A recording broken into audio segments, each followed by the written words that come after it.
What's up, everyone? Another good day in the world of real estate. Wow. Yesterday I locked up a great property yesterday. I need to tell you guys about it. Making offers on properties that other people or other investors will look at and say, there's nothing there. They want too much for it. And when it comes to real estate, guys, it pretty much goes like this. The house can be distressed or the situation can be distressed. So no matter which way you go, it's gonna be one or the other.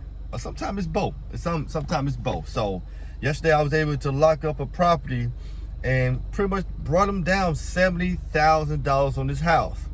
And this house is in a prime location, prime real estate, big time money to be made. Anywhere from $70,000 to $100,000 on this house, depending on how the financing goes. So at this second moment here, I got my contract locked in. I got a 10-day inspection period, so I got 10 days to work all that out, inspection, my financing and stuff. So usually what I do, I try to go out there, find my deal, get my deal on the contract, and I pretty much work out the rest of it later. All the finances, who my partners are gonna be on this deal, all those types of things. I try to work those things out last. Here's the thing. Some people say try to find all your private investors up front, which is sort of kind of true, but I don't make contact with my potential private investors, partners, whatever. So we already made contact. We already talked on the phone, text, email, whatever. We talked about deals. Now, I already got some form of relationship with them, but have I done a deal with all of them? No. What usually happens, I get that property on the contract, and I present the numbers to them. I put together an awesome investment package list as well, including pictures and video if I can, definitely pictures. So I put all these things together and I present it to my private investor to see what they think about it. So yesterday I finally was able to get this property under contract. Now, I went to it, walked it. Is it a big house? Yes, it's a big house, and she's gonna need a little love. And she gonna need some money put into it, but that's great.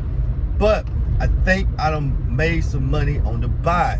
Why? Because I think I got it at a price where even if it takes $60,000, $70,000 to fix it up, I think I'm in the realm of still making some good money off this property due to the location. So what I'm trying to explain to you guys here, when it comes to doing these real estate deals, now you can have your private investors already lined up, ready to go, or you can go out there and find a deal. But the most important thing, guys, when you're doing these deals, you have to think like a real estate investor. Because me personally, I pretty much do every little thing in real estate. I flip houses. I buy whole houses. Houses that I can't do, don't want, whatever case may be, I might wholesale those. I do sub-twos. I do pretty much a number of things, tons of things when it comes to real estate. So I got many exit strategies when it comes to buying houses. But the most important thing that you can do is just always have your funding set up, okay? Always have your funding set up with your potential partner or investor. So what I did, I got it under contract. I think the numbers are solid. I talked to some of my partners, and I got a few ways that I can go with this to get this funded. Because this is a big house, but a big house equals more work, but also equals more money. Because if it's going to take you to a month and a half to do a project and make $50,000, why don't you use the same month and a half of the project to make almost $100,000, if possible? So at the end of the day, think about how you can go out there and get your properties under contract and get your funding in place. You want to try to have that funding in place so you can call people, text people at the drop of a dime and say, I got this property. What you think about it? Let's do our due diligence on the property and see if it fits. See if the numbers still fit. I know the numbers fit. I know that for a fact that the numbers fit, but it's all about, what type of investor is ready to go on this property.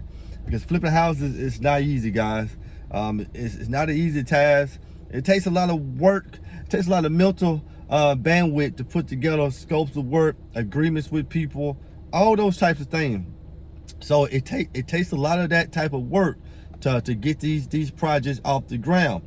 So I'm in an industry there that you got to have your funding set up to move fast, because if you don't have your funding set up to move fast, then you're gonna miss out on a whole lot of these deals. You know, you're gonna miss out on a whole lot of deals. Sometimes you can use hard money. Sometimes you can use private money. Sometimes you can get some people in your family who probably got a 401k, and they probably be having money just sitting there, and they need to use it to make that money work for them. However the case it be, have these private investors ready to go. Have them ready to go. Now, let me tell you this last thing here. Let's just say that you have 50 private investors. Yeah, 50. You know, I got tons of them. So you got 50 private investors, and you haven't done a deal with all these private investors, and you trying to see who are going to be the ones that are going to be ready to take action on these properties. Who's going to be the one to take action on these properties? What you do, you send it to all of them. And the ones you don't get a response from, I wouldn't do business with them. And the ones you do get a response to them, network back and forth, go back and forth. They may like it, they may not like it. Keep those people there. So your list may go from 50 down to 15 or 20. If that's the case, then that's going to be your core people that's going to at least respond to you and validate your potential property that you have. So for you to be successful in real estate, you got to have private investors. You got to have some access to money. Now, you can have the bank. That's one thing, but I don't use the bank as much because it's just too much red tape, too much time. I want to go to the people who got the money so we can get these deals done. So make it your duty moving forward, guys. Going into to the next year here is to get you some private investors. Get you some private investors. Hey, I tell you what, if you are a potential private investor, you want to get into real estate, hey, you can contact me here, because I will show you exactly what I do every day and how I'm able to acquire properties, how me and my partners, we're able to flip houses and live the lives that we want to live. But for those who are out there who are not private investors and you want to be a potential real estate investor to fund your deals, go out there, ask family members. And this is the most important thing that you can do before I get off here. You want to know how you can ask for money without asking for money? Text your family member, call your family member, say, hey guys, you guys know anybody who'll be interested in flipping a potential property with me that has about $50,000 of profit on the table? Only two things gonna happen. They're gonna say, yes, I know someone. Well, it's gonna be three things. Yes, I know someone. No, I don't know anyone. Or they're gonna say, yeah, I might be interested in that. Now, you didn't just come to them and ask them, would you invest inside my real estate deal? No, you asking them a question about someone else that diverts your energy and attention, so you don't have to be waiting like, I wonder what they're going to say. So that's what you do from day one. You want to get in real estate, ask your family members. Ask 3 or 4 people today and just keep going till you ask everybody in the family. You'll be surprised who have the money to do your real estate deals. Okay, you'll be surprised. So, hey, make today the day that you go out there and start asking family who wants to be a part of my real estate journey. So, guys, hey, you're watching the video from anywhere, don't forget to support the page here. Like, subscribe, leave comments, do all those things. But most important, hit those thumbs up buttons, because I need to share this video with the whole entire world, because I'm here to help everybody in real estate. Let's go do some deals. I'm out.